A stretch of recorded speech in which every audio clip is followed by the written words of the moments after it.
السلام علیکم دوستو، کیسے ہیں آپ سب؟ میں زبینہ فیاض ایک بار پھر آپ کے ساتھ میں شروع کر رہی ہوں Nihal by the secret killer Nimra Sajjad episode number 4۔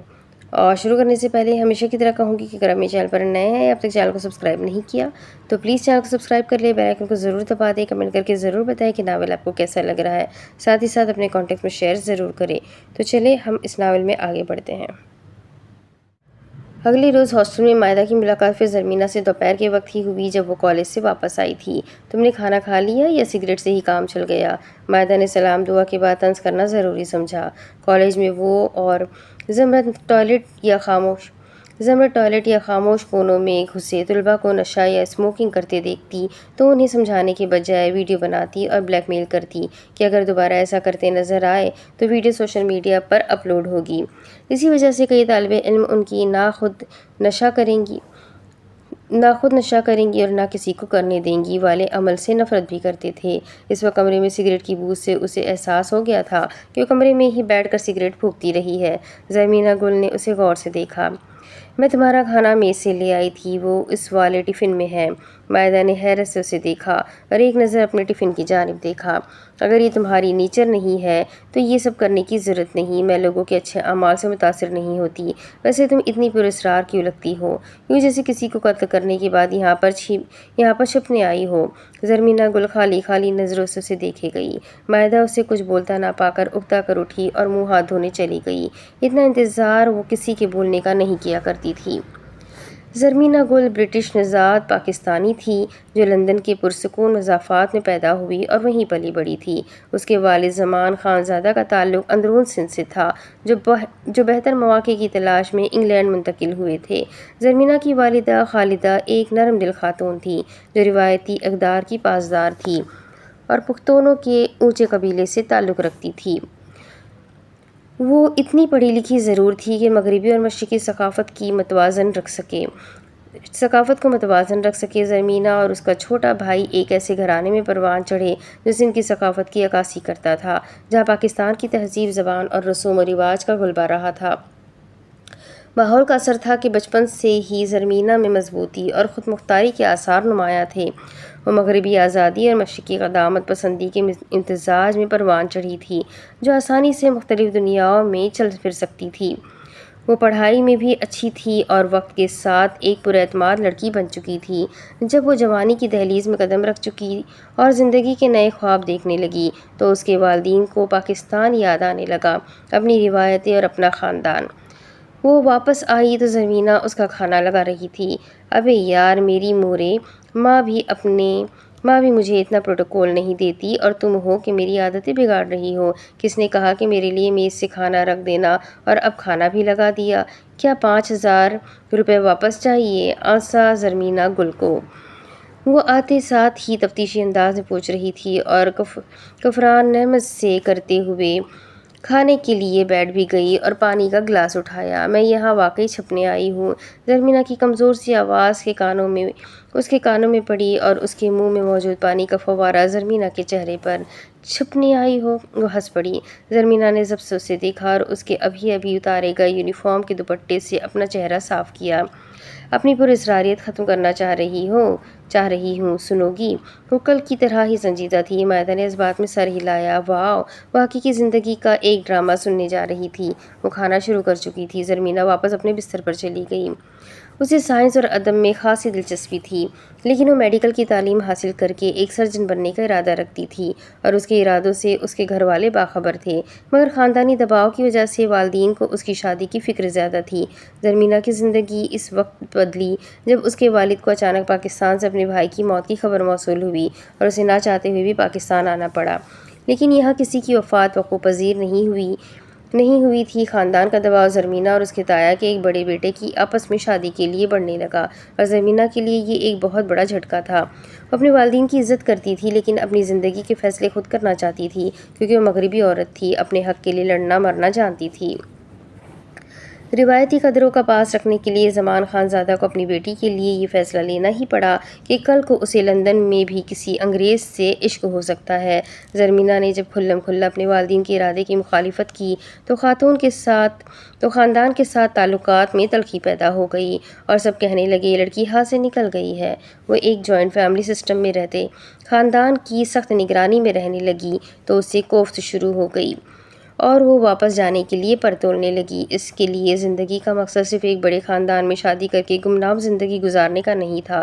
وہ لندن میں ایک سوشل ایکٹیوسٹ تھی اور آرٹ کی شوقین ہونے کی بدولت اس کی کئی پینٹنگز تک ایگزیبیشن میں بک چکی تھی۔ ایک دم سے اسے اتنی بڑی ذمہ داری بوجھ کے سوا کچھ نہ لگی۔ وہ مائدہ کے کھانا ختم کرنے کا انتظار کرتی رہی۔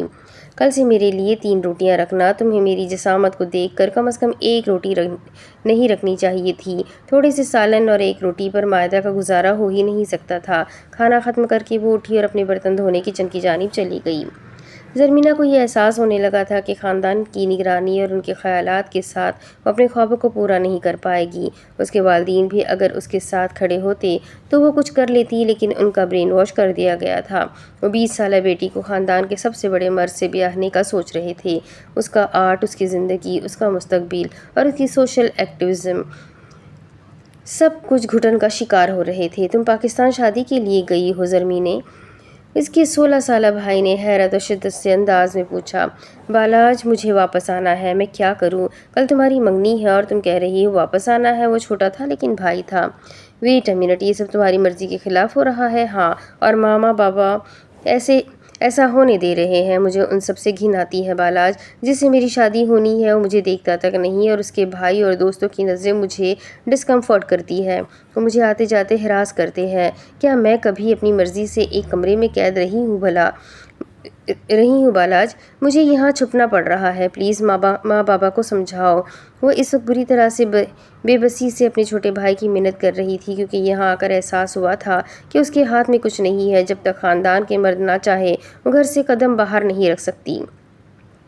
ابھی تو کہا کہ وہ نہیں سن رہے تمہاری۔ اچھا ایک کام کرتے ہیں، میں تمہاری ٹکٹ بک کرواتا ہوں، تم اپنا سامان سمیٹو اور کسی کو شک مت ہونے دینا کہ ایسا کچھ ہو رہا ہے۔ اگر منگنی تک کی بات ہے تو کر لو۔ کیا تم گھر سے بھاگ سکو گی؟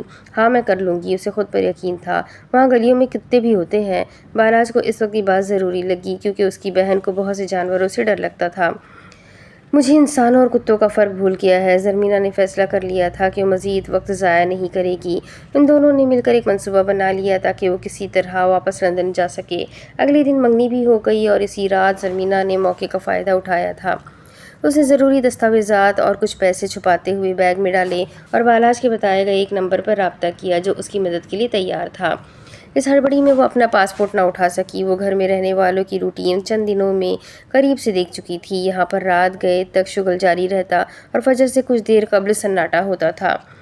جب وہ گھر سے نکلی تو اس کے دل کی دھڑکن تیز تھی لیکن قدم مضبوط تھے کیونکہ وہ جانتی تھی ایک مشکل اور نامعلوم راستے پر چل رہی ہے، لیکن یقین تھا کہ اس راستے پر چلنا اس کے خوابوں کی تکمیل کے لیے ضروری تھا۔ بڑے خواب دیکھے تھے تو قیمت بھی بڑی چکانے جا رہی تھی۔ اس نے کبھی ایسے حالات سے آزما ہونے کا سوچا نہیں تھا اور آج جب وہ وقت آ پہنچا تھا تو وہ ثابت قدم تھی۔ وہ شخص کون تھا جس نے تمہاری مدد کی؟ تمام فلمی قسم کی روادات سننے کے بعد مائدہ کی لاتعلقی ہوا ہوئی۔ وہ ایک ہمدرد اور غمگسار مائدہ بن گئی۔ ان کا نام موزی تھا۔ وہ کوئی پٹھان تھے اور بالاج کے جاننے والے تھے۔ اگر اس نے سب کو بتا دیا؟ بالاج کہتا ہے پٹھان زبان کے پکے ہوتے ہیں، دھوکہ نہیں دیتے۔ اگر سب کو بتانا ہی ہوتا تو مجھے یہاں تک لاتے ہی نہیں۔ مائدہ کے کندھوں پر فخر سا اترا۔ واپس کب جا رہی ہو؟ منگنی سے پہلے پاسپورٹ ممی نے رکھ لیا تھا۔ موزی بھائی نے کہا تھا کوئی حل نکالنے کی کوشش کریں گے، تب تک میں یہاں محفوظ ہوں۔ سگریٹ کہاں سے آئی تمہارے پاس؟ میں چین اسموکر ہوں، جب اسٹریس میں ہوتی ہوں تو پی لیتی ہوں۔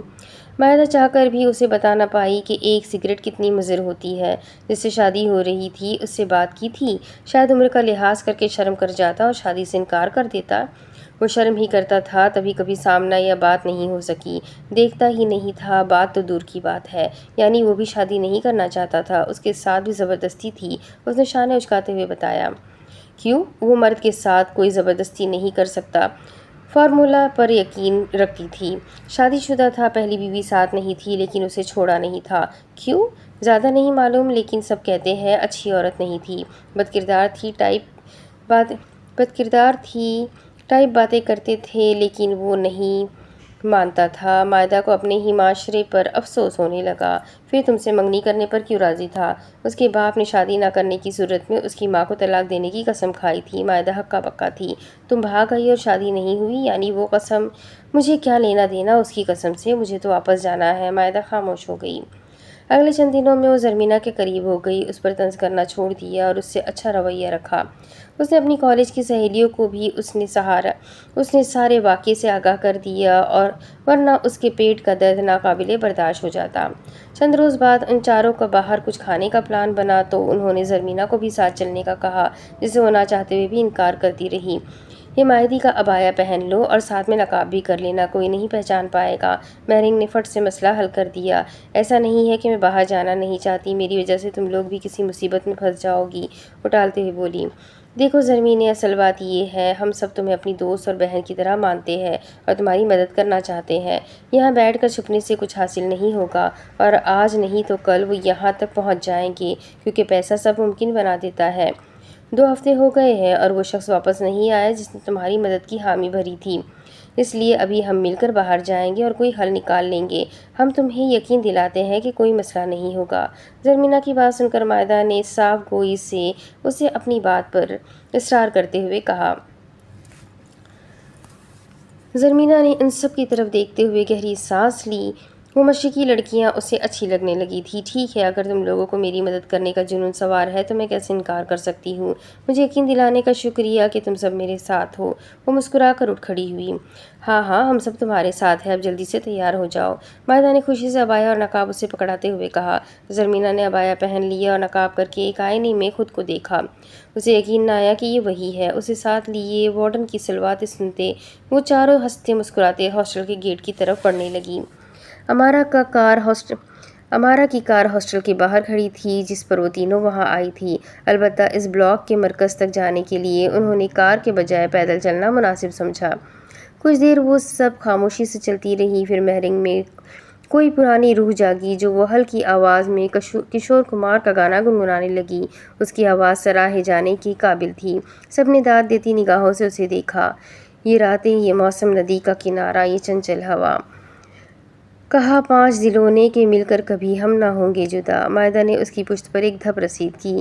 یہ کیا بات ہے آج کی چاندنی میں کہ ہم کھو گئے پیار کی راگنی میں؟ اسے زرمینہ اور زمرد کی گردن میں بازو ڈالے تو مائدہ نے بھی امارا کے بازو میں بازو ڈالا اور لگی گنگنانے۔ یہ باہوں میں باہیں، یہ بہکی نگاہیں، لو آنے لگا زندگی کا مزہ۔ یہ راتیں، یہ موسم، ندی کا کنارہ، یہ چنچل ہوا۔ زرمینہ نے اپنے کندھے سے مہرنگ کا بازو ہٹایا اور ان سب سے قدرے آگے چل کر رک گئی اور ان کی جانب پلٹی۔ وہ سب ایک لمحے کے لیے چونکی اور پھر مسکرا دی۔ ستاروں کی محفل نے کر کے اشارہ کہا، اب تو سارا جہاں ہے تمہارا۔ محبت جواں ہو، کھلا آسماں ہو، کرے دل کوئی آرزو اور کیا۔ اور وہ سب کورس میں گانے لگی اور زرمینہ الٹے قدموں چلنے لگی۔ الٹے قدموں چلتی رہی۔ یہ راتیں، یہ موسم، ندی کا کنارہ، یہ چنچل ہوا۔ اب کہ امارا میدان میں اتری اور زمرد کا ہاتھ تھام کر اسے گھما ڈالا۔ قسم ہے تمہیں، اگر تم مجھ سے روٹھی رہی سانسیں جب تک یہ بندھن نہ ٹوٹے۔ زمرد نے بھی اپنا حصہ ڈالنا ضروری سمجھا۔ تمہیں دل دیا ہے، یہ وعدہ کیا ہے، صنم میں تمہاری رہوں گی سدا۔ یہ راتیں، یہ موسم، ندی کا کنارہ، یہ چنچل ہوا۔ ریسٹورانٹ پہنچنے تک یہی گانا وہ گاتی رہی اور زرمینہ کو پرسکون کرتی رہی کہ وہ باہر بھی محفوظ ہے۔ وہ اندر آنے کے بعد ایک پرسکون اور خاموش گوشے میں بیٹھ گئی تاکہ کسی کی نظر زرمینہ پر نہ پڑے۔ زرمینہ اب ہچکچاہٹ سے محسوس کر رہی تھی۔ وہ کبھی اس طرح ڈر کر ریسٹورانٹ میں نہیں جایا کرتی تھی، لیکن اس وقت حالات ایسے تھے کہ وہ کم از کم ہاسٹل سے باہر نکل سکی تھی تو اسی پر شکر ادا کیا تھا۔ ان چاروں کی گرم جوشی اور باتوں کی بدولت وہ جلدی پرسکون محسوس کرنے لگی۔ پاسپورٹ پاس نہیں ہے، امارا چیخی۔ زرمینہ نے نفی میں سر ہلایا۔ پھر تو پولیس رپورٹ کروانی پڑے گی اور اس سے تم پکڑی جاؤ گی۔ شاید موزی بھائی بھی اس لیے کچھ نہیں کر پا رہے۔ وہ افسوس سے بولی، ارے تم برٹش نیشنل ہو، سیدھا قونصل یا ہائی کمیشن میں چلی جاتی نا۔ زمرد نے اس کی کم عقلی پر افسوس کیا۔ میں ہر جگہ چلی جاتی اگر مجھے یہاں کے راستے اور قوانین معلوم ہوتے، اور میرے پاس پیسے بھی نہیں تھے۔ میرے بھائی نے کہا کہ اپنے دوست کے ذریعے مجھے واپس بلوائے گا، لیکن کافی وقت گزر گیا ہے اور وہ واپس نہیں آئے۔ واپس پہنچنے تک میں بالاج سے بھی رابطہ نہیں کر سکتی۔ بڑا بھائی بڑا ہے؟ مہرنگ نے پوچھا۔ مجھ سے چھوٹا ہے، 16 سال کا ہے۔ پانی پیتی زمرد کو اچھوکا لگا۔ تم بچوں کی مدد کا انتظار کر رہی ہو زرمی نے وہ پوچھ رہی تھی۔ بھائی چھوٹا ہے لیکن موزی بڑا ہے۔ چند لمحے خاموشی میں سرک گئے۔ سب کے دماغ کو کوئی تانے بانے بننے لگے۔ وہ اس کام میں ماہر تھی۔ ہم پر بھروسہ کرو گی اگر ہم کچھ کرنا چاہیں تو؟ امارا نے پوچھا۔ ملک سے باہر بھیج دو، سب پر بھروسہ کروں گی۔ امارا نگاہیں گھمائے زمرد کی جانب دیکھنے لگی اور پھر سر جھٹک کر دوسری جانب دیکھنے لگی جہاں مہرنگ بیٹھی تھی۔ پھوٹو بھی کیا کرنا چاہ رہی ہو؟ مائدہ نے اکتا کر کہا۔ فائز یا حیدر؟ کس پر بھروسہ کیا جا سکتا ہے؟ اس نے ان دونوں کے بھائیوں کے نام لیے۔ کسی پر بھی نہیں۔ زمرد اور مہرنگ چلائی کہ کسی کو اپنے بھائی سے مدد کی امید نہیں تھی۔ مائدہ کے بھائی کو انوالو کرنا اپنی گردن پر چھری پھیرنے جیسا تھا۔ وہ پانچوں کافی دیر تک کوئی نہ کوئی راستہ نکالنے کی کوشش کرتی رہی کہ کھانا آ گیا اور ان سب کا کھانے سے دل اٹھ گیا، لیکن بل دینا طے تھا تو کھانے لگی۔ اسی اثنا میں زرمینا کا فون بجا۔ وہ اچھل ہی تو پڑی کہ یہ فون موزی نے دیا تھا اور اس کے علاوہ اسے کوئی فون نہیں کر سکتا تھا۔ اس کا ڈرا ڈرا چہرہ دیکھ کر زمرد نے کال اٹھائی۔ اپنے ایک ٹیلنٹ کو ظاہر کرنے کا موقع ملا تھا۔ زرمینا بات کر رہی ہوں، اس نے بھو بہو زرمینا کی آواز میں سنجیدگی سے کہا۔ زرمینا ہکا بکا تھی، البتہ باقی سب پرسکون تھی کہ وہ معاملہ ہینڈل کر سکتی تھی۔ دوسری جانب چند پل خاموشی رہی۔ کہاں ہو زرمینا بچے؟ میں کچھ ڈاکیومنٹس لینے ہاسٹل آیا تھا۔ دوسری جانب سے کہا گیا تو وہ چوکی۔ کوئی اور وقت ہوتا تو وہ کہہ دیتی بھاگ گئی ہوں، لیکن کچھ بھی غلط کہنے سے صورتحال زرمینا کے لیے خراب ہوتی۔ میں روم میٹ کے ساتھ باہر کھانا کھانے آئی تھی۔ آپ کی صورتحال ایسی ہے کہ آپ رات کو ہوٹلوں میں سرے عام کھانا کھا سکے؟ زمرد اپنی ٹون میں کچھ کہنے ہی لگی تھی، پھر زرمینا کا مسکین چہرہ دیکھ لیا۔ سوری، واپس آئے مہربانی ہوگی۔ زمرد نے فون بند کر دیا۔ لو صاحب بہادر کو 1 ماہ بعد تمہاری یاد آ گئی۔ ہاسٹل میں انتظار کر رہے ہیں، اس نے اکتا کر کہا۔ جلدی چلو۔ زرمینا اٹھ کھڑی ہوئی اور ان سب نے ایسی نظروں سے دیکھا کہ بہن کھانا تو ختم کرنے دو، لیکن اس کی افراتفری میں سب کو ہی جلدی کرنی پڑی۔ وہ دروازے تک آئی ہی تھی کہ باہر فائز مل گیا اور ان تک آنے کے بجائے اس نے زمرد کو دور سے ہی بلا لیا۔ وہ اس کی دوستوں سے زیادہ فرینک نہیں تھا، سوائے امارا کے جس کا ان کے گھر آنا جانا کافی تھا۔ تم یہاں؟ زمرد ان سب کو گڈ بائے بول کر اپنے بھائی کی جانب بڑھ گئی۔ ہم دونوں اکٹھے باہر آئے تھے اور میری ضد پر تم میرے ساتھ آئی تھی۔ کب تک بچاتے رہو گے مجھے؟ وہ مزید کچھ پوچھے بغیر اس کے ساتھ کار کی جانب آئی۔ جب تک زندہ ہوں خدا تمہیں میری عمر بھی دے دے۔ چھل جھوٹی، اندر سے میری عمر بھی مانگتی ہوگی۔ اس کے کہنے پر وہ زخمی سا ہنس دی۔ زمرد وڈائچ ایک سوشل میڈیا آئیکن تھی جس کا نام کالج کی ہر راہداری، ہر کلاس روم، ہر کیفیٹیریا کے گوشے میں سنائی دیتا تھا۔ زمرد کا شمار ان خوش نصیب طلباء میں کیا جاتا تھا جنہیں نہ صرف کالج میں شہرت حاصل تھی بلکہ سوشل میڈیا کی دنیا میں بھی اسے ایک چمکتا ستارہ سمجھا جاتا تھا۔ اس کے فالوورز کی تعداد ہر گزرتے دن کے ساتھ بڑھتی جا رہی تھی اور اس کی ہر نئی ویڈیو یا پوسٹ ایک نئی بحث کا آغاز کر دیا کرتی۔ وہ اپنے نظریات کا کھلم کھلا اظہار کرنے والی لڑکی تھی۔ ایسا کالج جہاں بہت سے لوگ اپنے وجود اور ٹیلنٹ کو ثابت کرنے کی کوشش میں مصروف رہتے تھے، زمرد وڈائچ اسے ثابت کر چکی تھی۔ وہ نہ صرف ولاگر تھی بلکہ ایک کوچ بھی تصور کی جاتی تھی جو سیلف ہیلپ پر کئی گھنٹے بول سکتی تھی۔ وہ اپنی روزمرہ کی زندگی کے چھوٹے بڑے لمحوں کو سوشل میڈیا کے لوگوں کے ساتھ بانٹنا فرض سمجھتی تھی۔ وہ سب جب ہاسٹل پہنچی تو مائدہ کو صورتحال سے اپڈیٹ رکھنے کا کہہ کر اسے زرمینا کے ساتھ اندر بھیج کر وہ دونوں امارا کی کار کی جانب بڑھائی۔ کیوں نہ ہم کوئی فلم دیکھنے چلیں؟ امارا نے مہرنگ سے پوچھا۔ تمہاری ماں نے مجھے بیچ چوک میں لتر مارنے ہیں۔ سکون سے گھر جاؤ، کبھی میری خوشی کا نہ سوچنا۔ میری ماں سے ہی ڈرتی رہنا۔ اس نے ایموشنل کرنے کی کوشش کی۔ شادی کر لو کسی جیدار بندے سے جو آنٹی کو ٹکر دے سکے۔ امارا نے رکھ کر مہرو کے کندھے پر دھپ رسید کی۔